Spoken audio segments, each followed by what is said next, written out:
Hi everybody, it's Miss Ortiz, your Washington Middle School librarian. And today for First Chapter Friday, I want to introduce you to one of the books that I read over the summer, Wishtree by Katherine Applegate.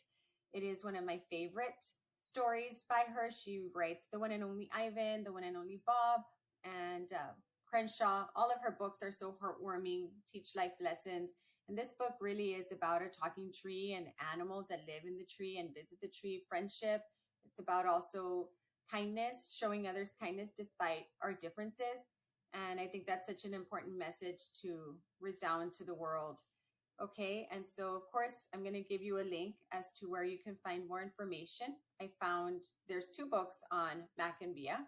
You just type in Wishtree, go to ebooks, type in Wishtree, and there's 2. I'm going to turn mine in. I've already read it. And then on your digital resources, you have teachingbooks.net, which is down here at the bottom. And this one allows you to find information about books, authors, different materials, book trailers. It gives you author pronunciation. So if I type in Wishtree here or Katherine Applegate, you'll find the book. You can click on the book or click on the name, and here you'll see all of the different resources that this particular book has. So if you click on Katherine Applegate, you're going to go and you're going to see all of her resources of all the different books that she's written, and even her name pronunciation and book trailers and so on. So I love teachingbooks.net. There's so much you can do. Okay, but I'm going to read you the first few chapters of Wishtree. And the illustrations are beautiful by Charles Santoso.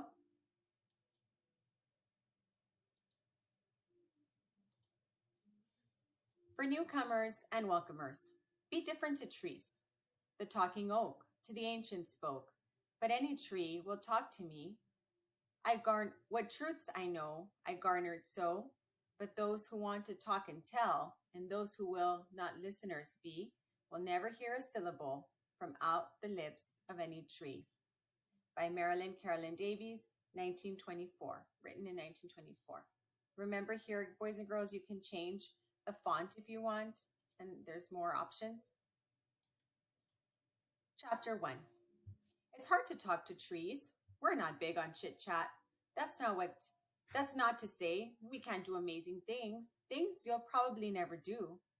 Cradle downy owlets, steady flimsy tree forts, photosynthesize. But talk to people? Not so much. And just try to get a tree to tell a good joke.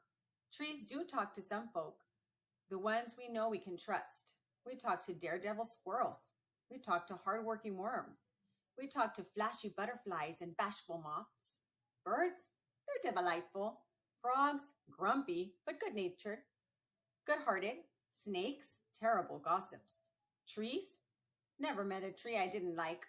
Well, okay, there is that sycamore down the corner, yakety, yakety, yak. That one. So do we ever talk to people? Actually talk? The most people-y of people skills? Good question. Trees have a rather complicated relationship with people after all. One minute you're hugging us, next minute you're turning us into tables and tongue depressors. Perhaps you're wondering why the fact that trees talk wasn't covered in science class during those Mother Nature is our friend lessons. Don't blame your teachers. They probably don't know that trees can talk. Most people don't. Nonetheless, if you find yourself standing near a particularly friendly looking tree on a particularly lucky feeling day, it can't hurt to listen up. Trees can't tell jokes, but we can certainly tell stories. And if all you hear is the whisper of leaves, don't worry. Most trees are introverts at heart. And I'm going to read a little bit more because the chapters are a little short. Names read, by the way. Maybe we've met. Oak tree near the elementary school, big but not too. Sweet shade in the summer, fine color in the fall. I'm proud to say that I'm a northern red oak, known as Quercus rubra. Red oaks are one of the most common trees in North America. In my neighborhood alone, hundreds upon hundreds of us are weaving our roots into the soil like knitters on a mission. I have rigid, reddish, gray bark. leathery leaves with pointed lobes, stubborn, searching roots. And if I do say so myself, the best fall color on the street. Red doesn't begin to do me justice. Come October, I look like I'm ablaze. It's a miracle the fire department doesn't try to hose me down every autumn. You might be surprised to learn that all red oak trees are named red. Likewise, all sugar maples are called sugar, all junipers are called juniper, and all boojum trees are called boojum. That's how the tree world is. We don't need names to tell one another apart. Imagine a classroom where every child is named Melvin. Imagine the poor teacher trying to take attendance every morning. It's a good thing trees don't go to school. Of course, there are exceptions to the name rule. Somewhere in Los Angeles, there's a palm tree who insists on being called Karma. But you know how the Californians can be. Chapter 3.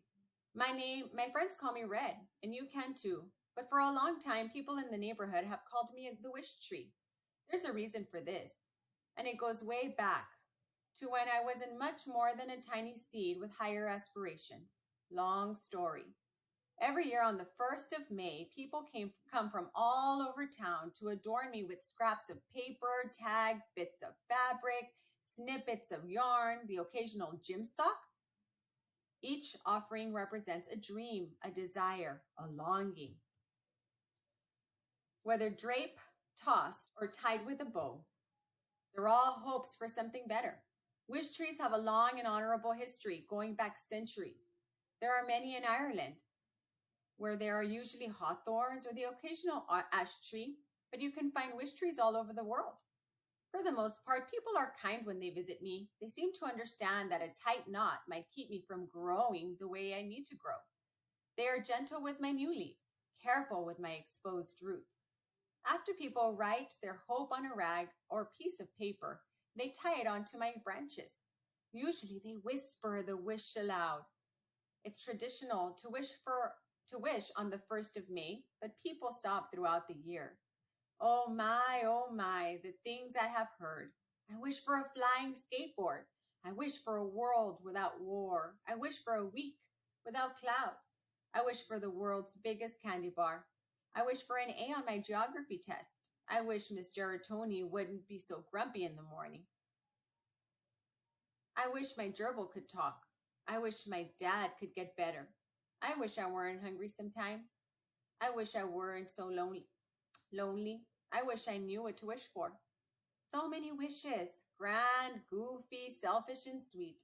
It's an honor all the hopes bestowed upon my tired old limbs. Although by the end of May Day, I look like someone dumped a huge basket of trash on top of me. And so I'm going to stop right there. And I'll leave you with this thought, boys and girls. It's, what is your wish for a better world? We're talking about kindness this month of November.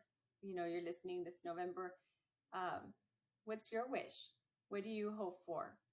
What would you write down in that wish tree? Hope for a better world, maybe hope for a cure. Think about it and put it down on paper. Okay, have a wonderful day, Bobcats, and see you again later. Bye-bye.